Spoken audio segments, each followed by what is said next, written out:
Voilà donc pour Valerie June et son On My Way tiré de son album Pushing Against a Stone.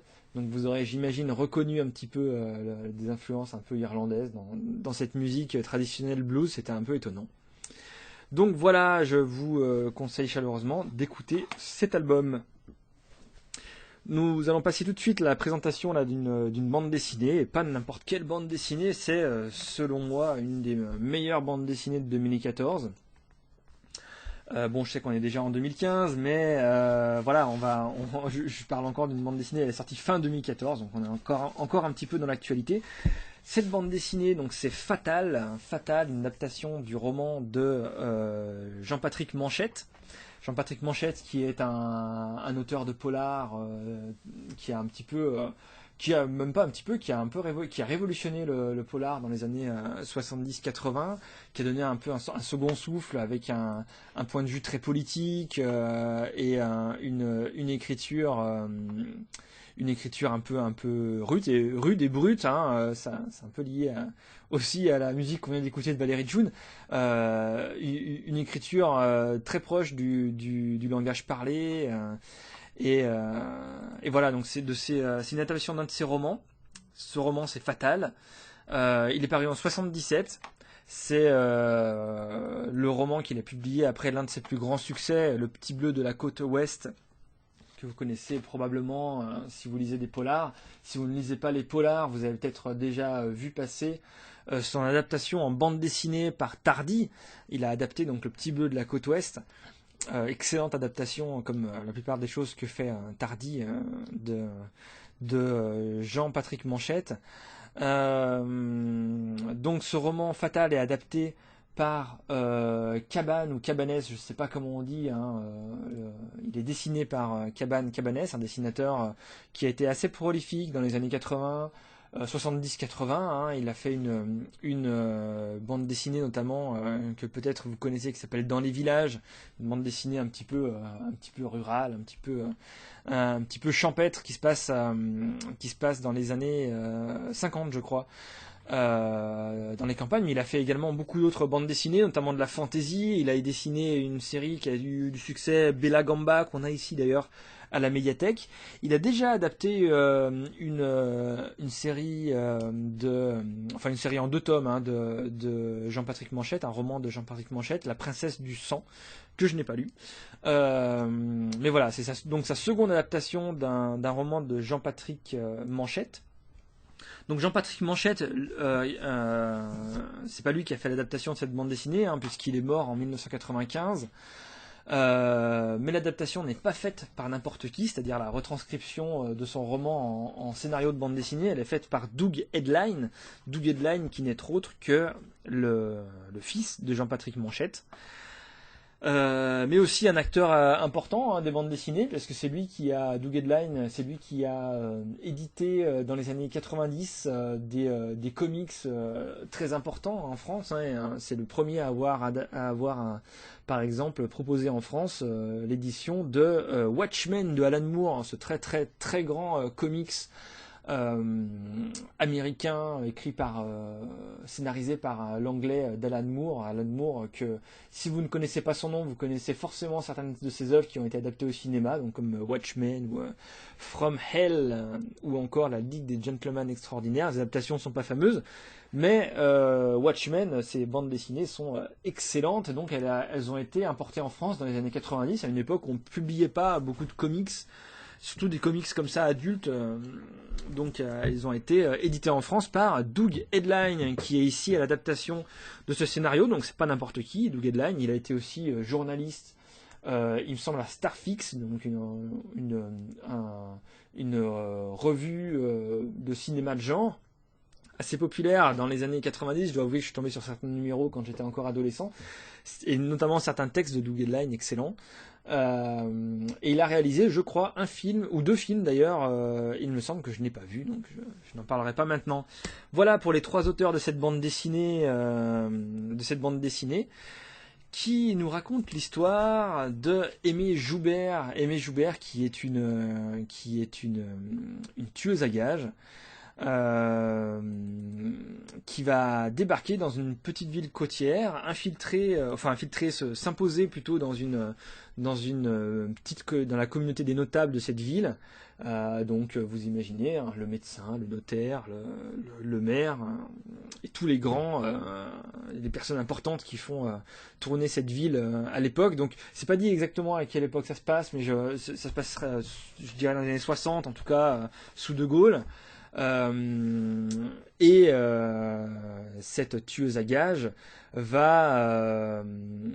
elle est engagée en fait, on comprend pas tout de suite, mais elle est engagée pour tuer une personne dans cette ville et d'exécuter son contrat, ça va être plus compliqué que ce qu'elle imaginait.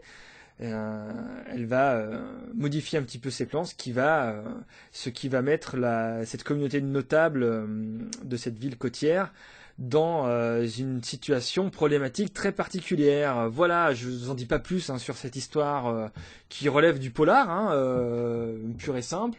Alors Jean-Patrick Manchette, quand il a écrit ce roman, il a essayé de faire un peu plus qu'un polar, c'est-à-dire que et je le cite là, il a essayé de faire un roman expérimental. Il a voulu faire en fait il voulait mettre en parallèle la dégradation idéologique du marxisme de la fin du 19e siècle et la décadence du style flaubérien à la même époque. Donc là, je cite Jean-Patrick Manchette. Pour lui, c'était une expérience apparemment un peu difficile. Il a eu beaucoup de difficultés à arriver au bout de ce polar. Il dit d'ailleurs que finalement, pour lui, c'était pas vraiment un sujet de polar et qu'il voulait plus tenter ce genre d'expérience. En tout cas, pour cette bande dessinée, j'ai pas lu moi le roman de Jean-Patrick Manchette, celui-là, La Fatale. Mais pour ce qui est de cette bande dessinée, c'est une excellente histoire qui sort un petit peu des canons des polars habituels pour verser vraiment dans dans le psychologique. La grosse partie intéressante de cette bande dessinée, c'est le parcours psychologique de cette tueuse à gages particulière, un peu femme fatale. C'est une jeune tueuse à gages. Elle est blonde, elle est récemment, j'allais dire célibataire, mais non, c'est pas célibataire. Elle est récemment veuve.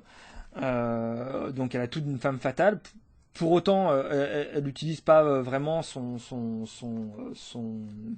physique dans cette histoire. C'est pas une James Bond girl ou quelqu'un qui utilise son physique pour arriver au bout pour arriver à son but. Mais pour autant, c'est la psychologie de cette tueuse à gages, c'est vraiment la partie centrale, la plus intéressante de cette bande dessinée. On la sent un petit peu instable, un petit peu en recherche de quelque chose, on ne sait pas quoi. Et en fait, l'histoire telle qu'elle va se dérouler va aussi la révéler. J'en dis pas plus sur l'histoire de cette bande dessinée que je vous laisserai découvrir. Que je vous laisserai emprunter par vous-même et découvrir. Par contre, je m'attarde 2 minutes sur le dessin de cette bande dessinée, le dessin de Max Cabane ou Cabanès, qui donne vraiment une force énorme et vraiment puissante à cette bande dessinée. Pourtant, il y a un dessin un peu traditionnel. Voilà, c'est un dessinateur qui a commencé dans les années 70, 80. Donc on sent bien que le dessin, c'est pas un dessin très moderne. Et pour autant, il y a un dynamisme vraiment extrêmement fort, que ce soit dans la disposition des cases, dans l'enchaînement des cases, dans l'adaptation des dialogues de Manchette. Ou pour parler plus particulièrement du dessin, dans la description de tous les personnages, parce qu'on a affaire quand même à une dizaine de personnages qui